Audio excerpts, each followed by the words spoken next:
God is good. God is loving. God is awesome. God is holy. God is kind. God is powerful. God is for you. God is here. God is worthy of our worship. Let's worship Him now.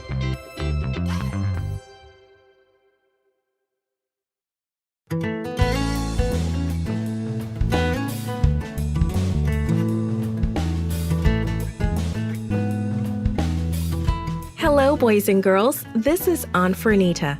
Today's story is called Women Take the Lead. The memory verse is from 1 Peter chapter 2, verse 17. It says, "Show proper respect to everyone. Love the family of believers. Fear God. Honor the emperor." The message is we respect leaders God has placed in authority.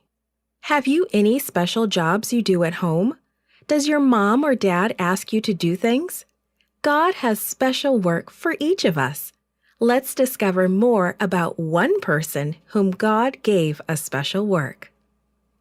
God gave Deborah a special responsibility to lead Israel. It was hard work. The people did not obey God. They worshipped idols instead. 20 years earlier, King Jabin had attacked Israel.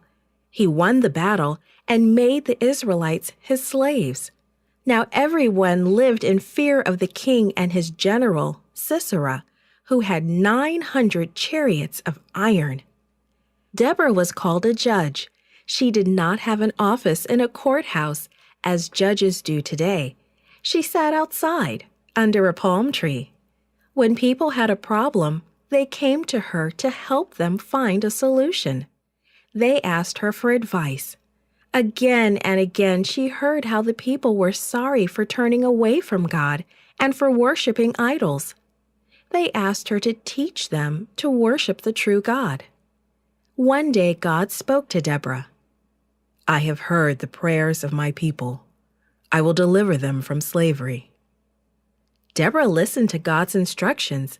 She passed on the instructions to Barak, an army commander. God commands you to take 10,000 men to Mount Tabor. He will lead Sisera into your hands. Barak was afraid. He knew how cruel Sisera's army was. They had attacked his town. But Barak respected Deborah. He knew that God spoke through her. "If you will go with me and my army, I will go," Barak replied. When Deborah agreed to go with him, God gave her a second message for Barak. "Because you want me to go with you, you will not have the honor of winning the battle. That victory will go to a woman." Deborah, Barak, and the 10,000 soldiers did very little fighting. As Barak and his men went out to meet Sisera, God intervened. Sisera and his army left their chariots and ran away. Barak and his men caught them and destroyed the army. But in all the confusion, Sisera escaped. Sisera traveled until he came to Jael's tent. Jael's husband was one of his friends. So Sisera thought he would be safe there for a while. Sisera asked Jael for something to eat and a place to hide while he rested. Jael knew that Sisera was a wicked man. While he slept, she killed him. And that is how Deborah's prophecy came true. A woman, Jael, killed Sisera. Barak didn't. God uses a variety of people as leaders in His church, men and women, old and young, rich and poor. Children can be God's leaders too. God will help all who love and follow Him to be good leaders. We need to listen to God's chosen leaders so we can learn from their experiences and better understand God's plan for our lives. When God asks us to do something, we want to be ready to obey Him.